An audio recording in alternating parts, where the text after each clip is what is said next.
Saludos, buenos días pueblo dominicano y buenos días a todos los hispanohablantes. La caída de Bashar al-Assad. En esta ocasión no haré un análisis tan profundo porque ya prácticamente todo lo que se tenía que decir acerca del tema se dijo. Uno por eso. Lo otro es que quizás no hay cosas que quizás todavía uno no sepa porque fue un acontecimiento geopolítico reciente y quizás la caída de ese gobierno se debe a un acuerdo entre las grandes potencias.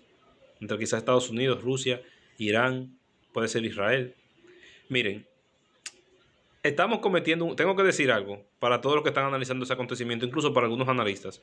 Estamos cometiendo un error de analizar la historia o la geopolítica de los países árabes, de esos países de Oriente Medio, viendo desde nuestro punto de vista occidental, americano, porque americanos somos todos los que habitamos en este continente, y europeo.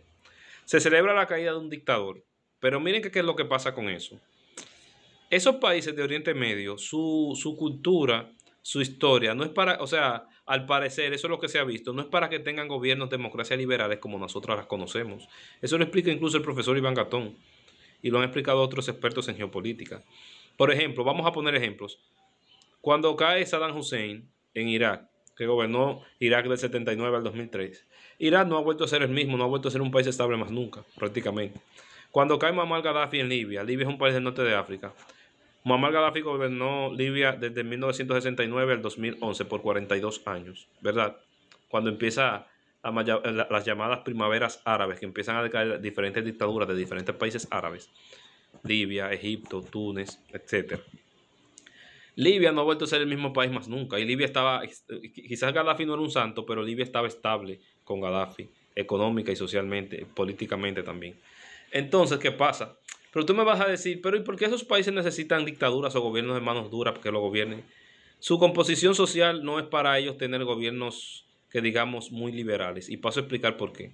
Muchas de esas sociedades, por ejemplo, en el caso de Libia, comparándolo con el caso de Siria, que son países culturalmente más o menos parecidos, um, son sociedades semitribales prácticamente y con diferencias religiosas y culturales profundas entre sus diferentes tribus.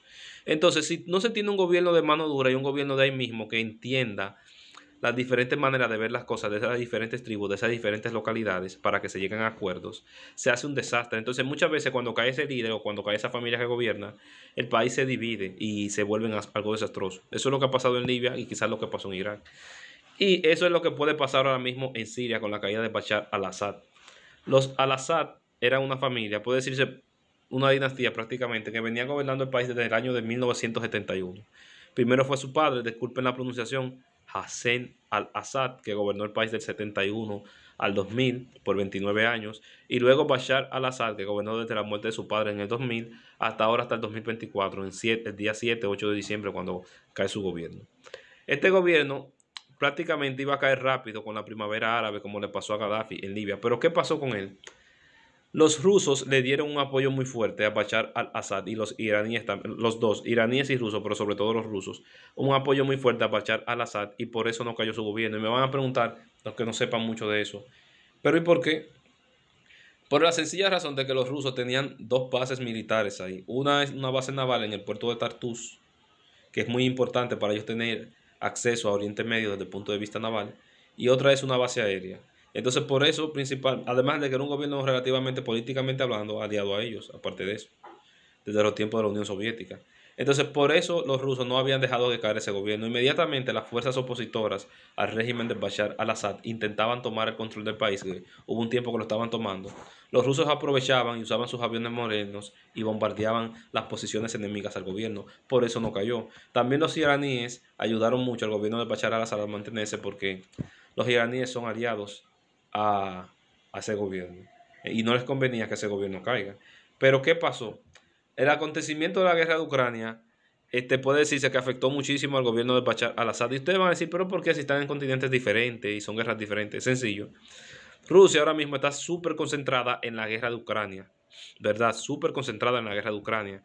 Están con un gasto muy fuerte militar, con un gasto de vidas muy grande, económico, de armas, y por eso no le pudieron poner la suficiente atención a proteger al gobierno de Siria. Lo mismo pasó con Irán, que está atacando otras zonas en otras partes del mundo. Entonces, ¿qué pasa? Provocó la caída. Se dice que posiblemente llegaron a un acuerdo entre el gobierno de Bashar al-Assad y las grandes potencias, Estados Unidos, Rusia, Israel, puede ser. Entonces, ¿qué pasa, mi gente? Irán, que eran los principales actores en esa zona, Estados Unidos, Israel, Irán, y Rusia, que eran los principales que tenían interés de que cayera o que no cayera el gobierno. Pero quiero decir esto, mi gente, no analicemos la historia partiendo de nuestro punto de vista. Hay que ver, porque había estabilidad, antes de la guerra había estabilidad política y estabilidad social, aunque quizás esas personas no eran un santo. Habría que ver y ojalá que no le pase lo mismo que le pasó a Libia con la caída de Gaddafi o Irak con la caída de Saddam Hussein. Esperemos la paz y la prosperidad económica, política y social para el pueblo de Siria, que nosotros aquí en República Dominicana tenemos mucha gente de ascendencia siria, que llegaron aquí a principios del siglo pasado. Pasen buenas. Me gustaría ver un video de los descendientes de sirios aquí en el país, hablando al respecto. Adiós.